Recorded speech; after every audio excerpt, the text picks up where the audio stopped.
idea. Are you aware, Mr. Motley, of an ordinance of the city of Waukegan that in this case we referred to as the vehicle seizure ordinance? It's actually Waukegan Code section 15-45.2. Familiar with that ordinance?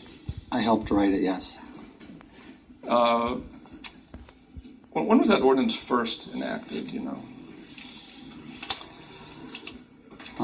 I was in the traffic division at the time, so I would say that was. I really can't tell you the exact date, but More than 10 years ago now? About 10 years, maybe. Okay. And am I correct that that ordinance was, well, among other things, that ordinance permits the city or the police department acting on the city's behalf to seize vehicles under certain circumstances. Is that correct? Correct. And that ordinance was amended, I'll ask you for the date if you know, but around 2001 or 2002 to permit the city and the police department to seize a vehicle when it's being operated by a person without a valid driver's license or with an expired, suspended, or revoked license or without automobile insurance. Is that correct?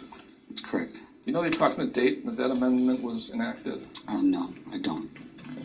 Were you involved in any way in the drafting of that amendment? Yes. Can you tell me what your role was and what you did?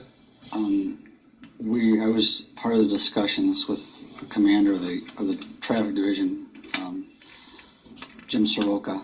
Can you spell his last name? Soroka. Okay, thank you. Jim, what happened, the ordinance initially was written to incorporate prostitution,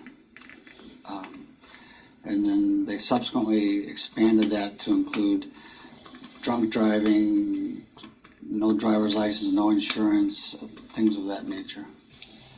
Do you know what the reason was for the amendment in 2001 or 2002 to add the bases identified for committing a seizure of a vehicle? At that time, we were having a real problem with accidents, and during that period, we noticed